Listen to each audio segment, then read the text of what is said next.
Hello, my name's Graham Hughes from the Three Blokes in a Pub podcast, and I've been asked to make a video about the World Trade Organization because a lot of people have been erroneously saying that we can go to no deal, go to World Trade Organization rules, and everything will be okay.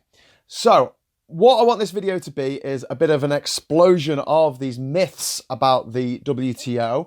I'm just going to give you the facts about them and the facts of where we stand at the moment in terms of the WTO and what it means for Britain, for the future of Britain, for our trading position and our political position in the world. So first of all, number one, something I want to make really clear.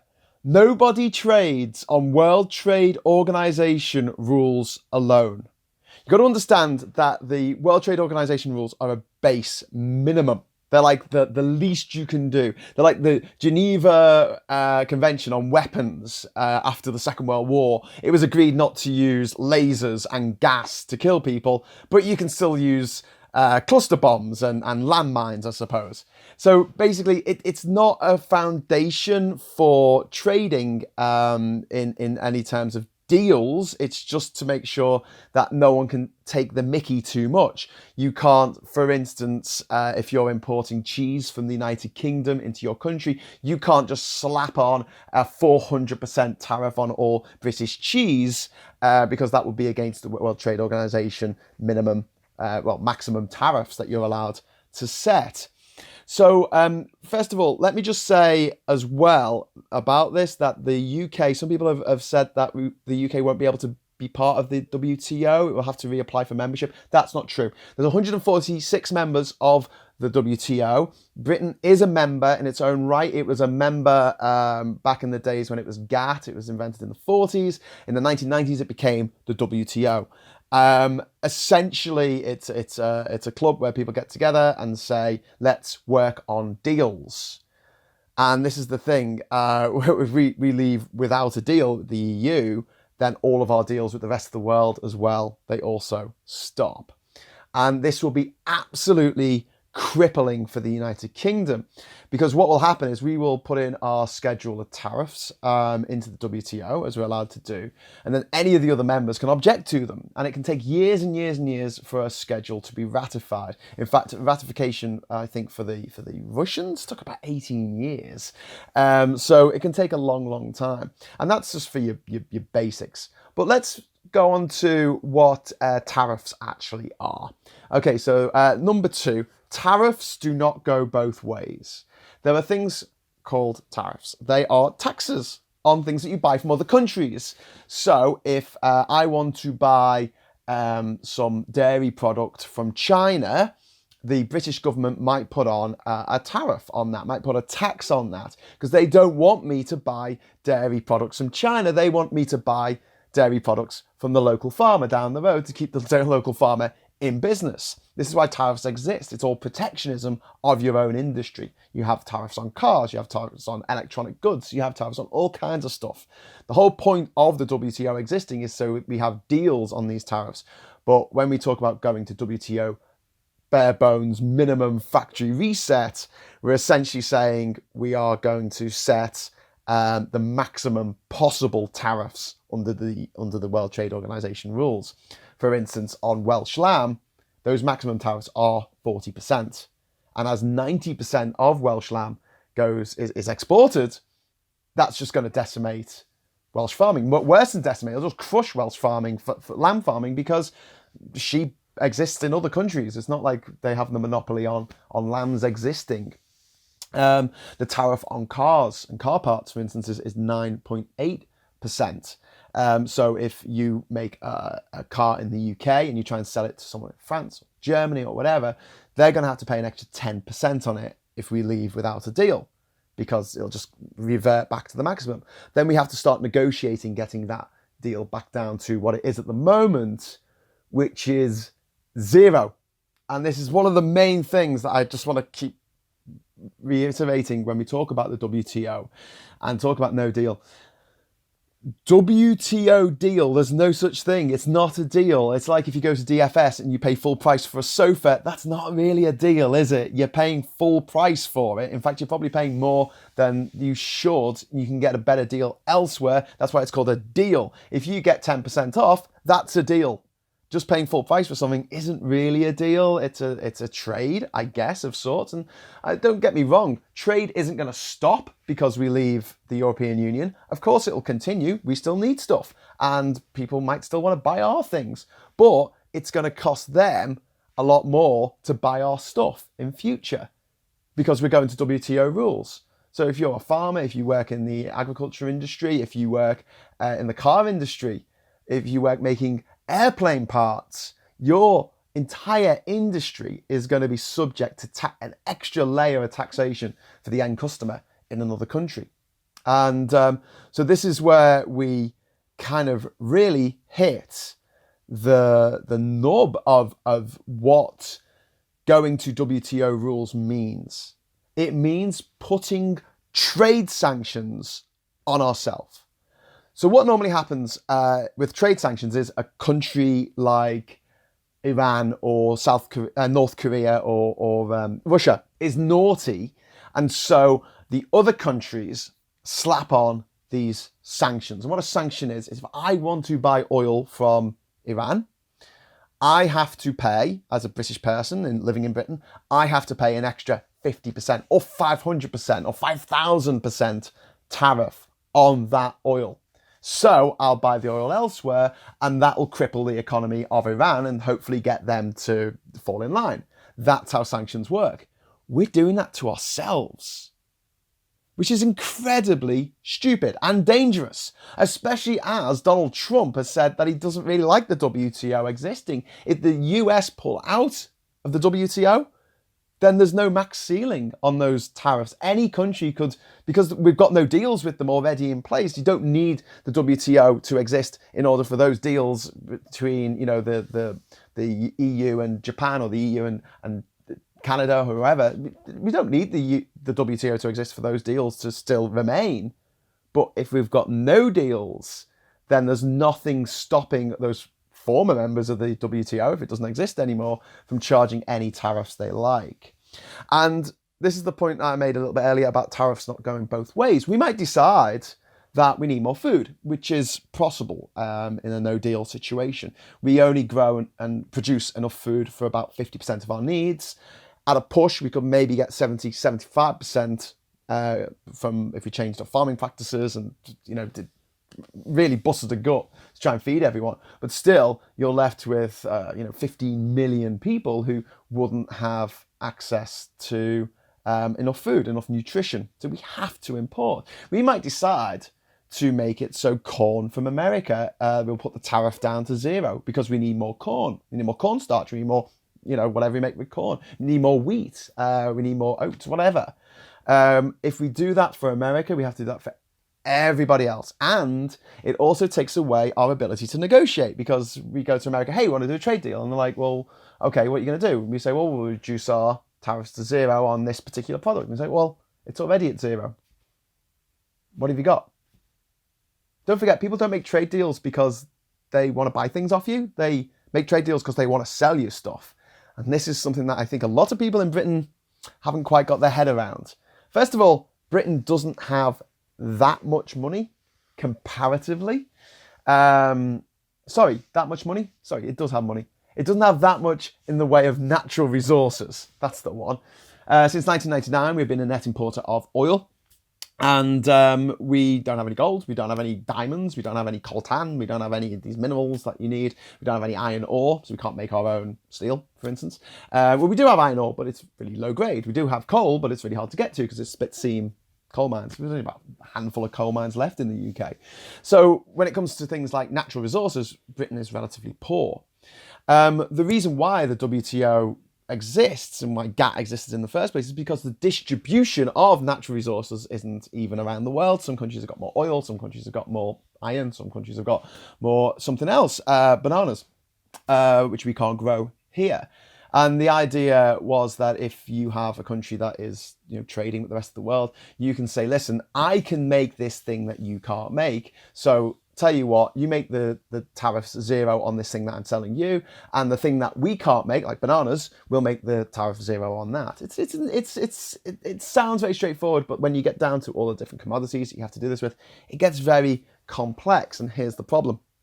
When I said Britain doesn't have much money before, I misspoke. I meant we didn't have much in the way of natural resources. The rest of the world does have a lot of natural resources, so it could conceivably a lot of these countries could get by on their own a lot better than the UK could. But the rest of the world is relatively poor. And I'll give an example that I often give, which is the IMF regard only 35 countries of the entire world to have advanced economies like the UK. Only 35. And 27 of them are in Europe. Only 8 are not. And of those 8, the European Union has comprehensive free trade agreements with 4 of them, which are Singapore, South Korea, Japan, and Canada. Then there's Israel, which we have an association agreement with. That leaves 3 countries, which is New Zealand, which has a population of 4.5 million or something. So it's not exactly a huge market for us, but we're negotiating a free trade deal with them through the EU. Also, Australia, we're negotiating with them as well. And the big one is America. But America has a protectionist president in charge at the moment. American presidents have a lot of power when it comes to foreign policy. And so we can't see that protectionist ideology of America at the moment, America first, changing anytime soon. And so far we've got 1, nobody trades on WTO terms alone. 2, tariffs don't go both ways. Just because we set 0 tariffs on imports doesn't mean that any other country has to set 0 tariffs on our exports. And trade has to work both ways. It's no good just going, we've got cheap shoes now and we've got cheap food. If you've got no money to buy those shoes or to buy that food, it doesn't matter how cheap it is. If it's not free, you're not getting it. You still have to pay for it, something. The WTO is not a deal. It's an absence of deal. It's a vacuum of deals. It's a black hole of deals. There are no deals. You have to start again from scratch. The rest of the world, number 4, the rest of the world is relatively poor. 5, we can't make any better deals. And this is a huge, huge shock to the system for a lot of people that you explain this to, okay? The EU got there first, okay? So the EU has negotiated trade deals with 168 countries and territories around the world. Those deals might be comprehensive free trade deals, like what we've got with Japan and like we've got with Canada. It might be even closer than that, like the EEA deals that we've got with Switzerland and Norway, Liechtenstein and the like. It might be just an association agreement like what they've got with Israel, but there's some kind of mechanism there. All those 759 different agreements, 759 different international treaties are going to have to be renegotiated by the UK on their own.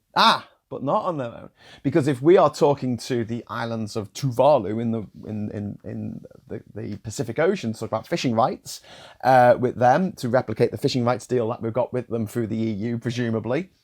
The EU has to be involved in that negotiation because we might be taking some of their rights away from them.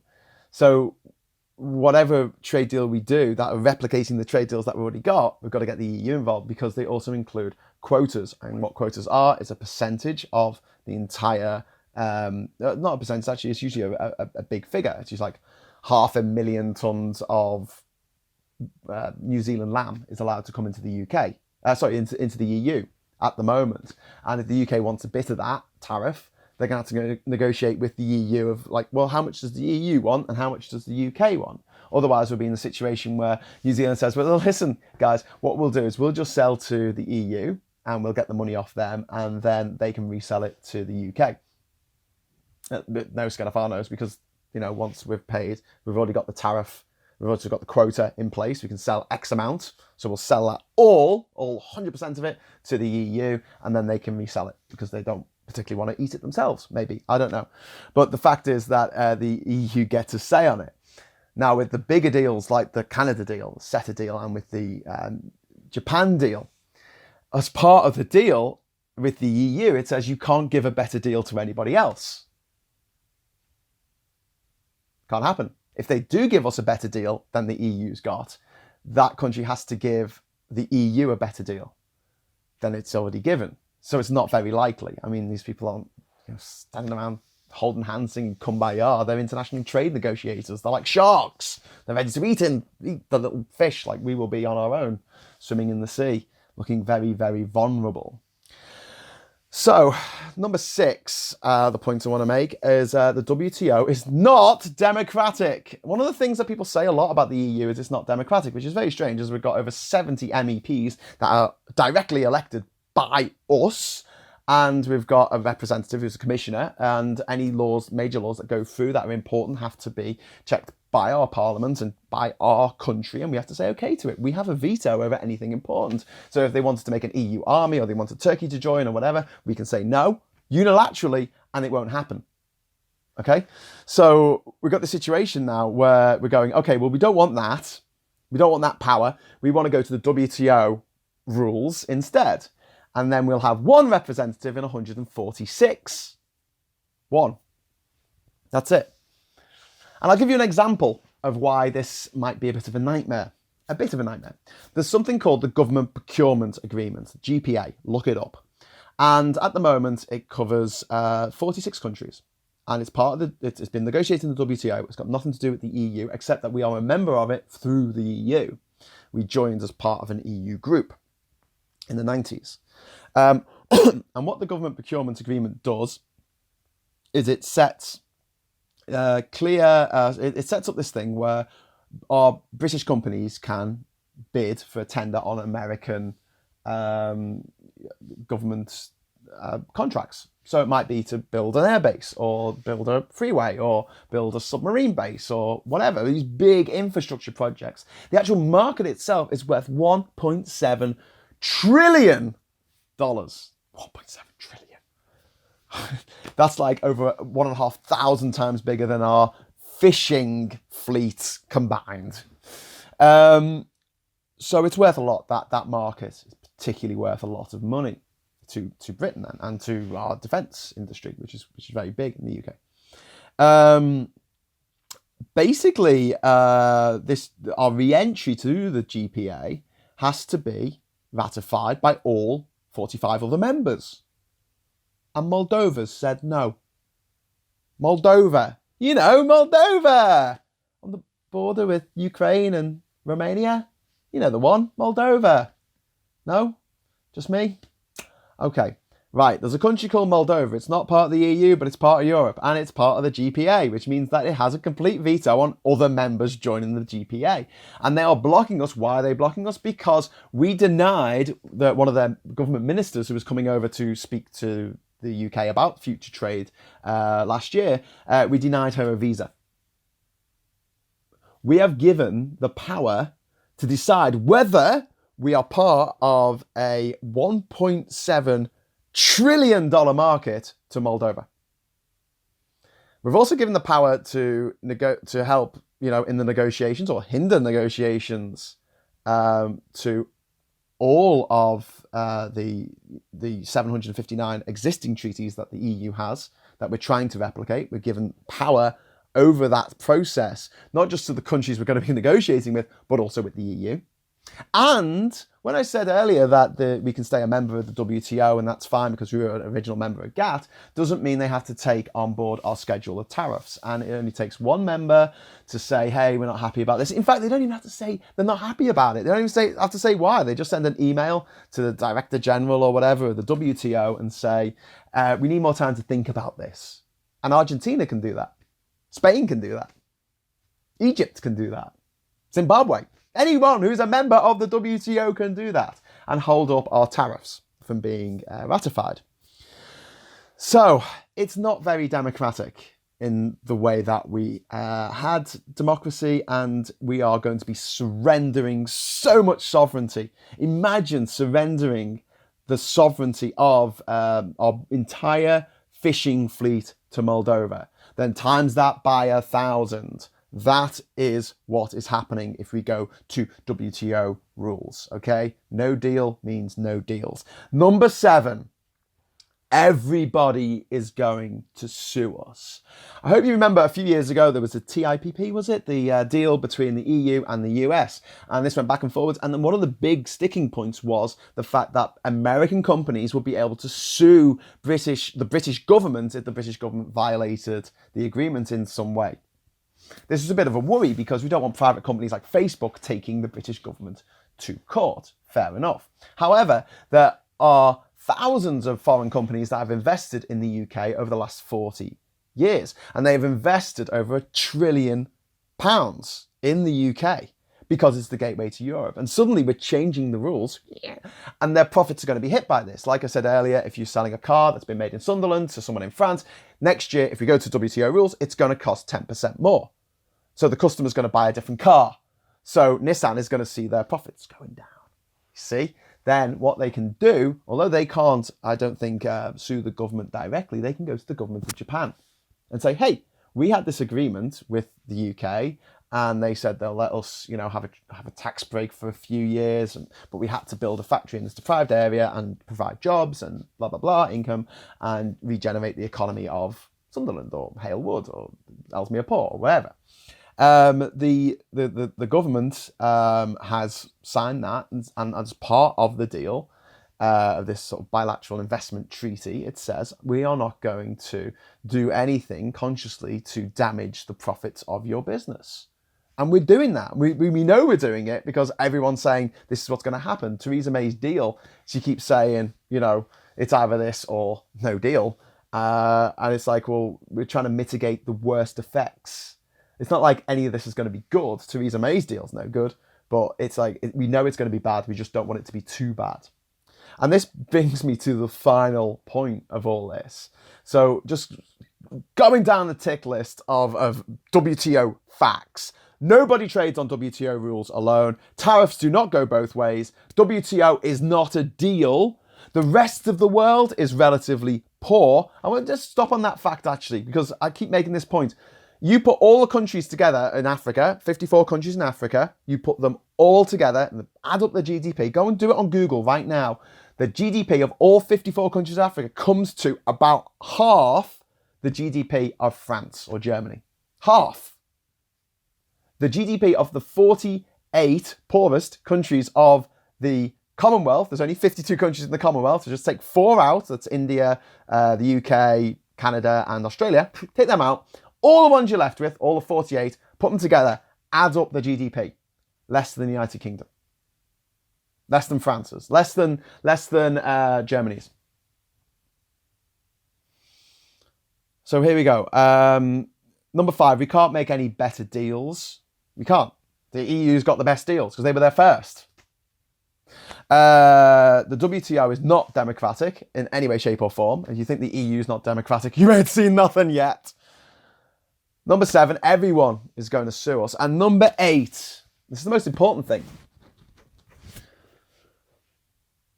Going to WTO terms is illegal. It's illegal. Not only do, if we want to try and negotiate any better deals, do we need to secure our own borders, which means putting a border in Ireland. Just the fact that we will have a different trade deal with anybody because we'll be on WTO rules means that we will, by its very nature, have to put a border on the island of Ireland. And that violates the Good Friday Agreement. The Good Friday Agreement is the most important post-war peace treaty that Britain has signed. If we violate that treaty of our own volition in order to make trade deals with these other countries around the world that we're going to make great trade deals with, apparently, we are in violation of the Good Friday Agreement, the most important, like I say, the most important post-war peace treaty of all, ever. We're going to be in violation of that. And that means that not only are these countries that we have violated the agreement that we had, or the agreements that we had about trade and investment with their companies, not only are we going to be messing that up, we're also and looking at getting sued in the WTO, at the World Bank, in our own courts. if we violate the Good Friday Agreement, we could be taken to The Hague. If that happens, then, as I said earlier, we're putting trade sanctions on ourselves. We're putting sanctions on ourselves. Unilaterally saying to other countries, I want to sell you this thing, but I want to charge the customer 10% more than they were paying last year, or 40% more. On Welsh lamb, it's 40%. Not only that, we're saying we want to go to The Hague and possibly get international trade sanctions put on top of those trade sanctions that we're already putting on ourselves, on which there are no limits. There's no WTO, bare minimum, maximum tariff, whatever. In that case, they can slap any tariff they want on anything because we will be in violation of international law.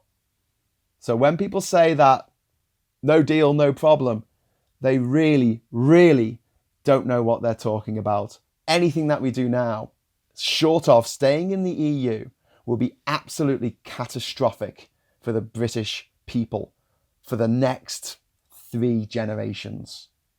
And that's something that I, as a patriot, will not stand for. I am not seeing my country become a laughing stock of the world. I'm not seeing my country go bankrupt. I'm not seeing my country going on its hands and knees like it did in the 1970s to the IMF and asking for the biggest loan in human history just to keep us going, just to keep us afloat. I don't want that future for me. I don't want it for the nation's children.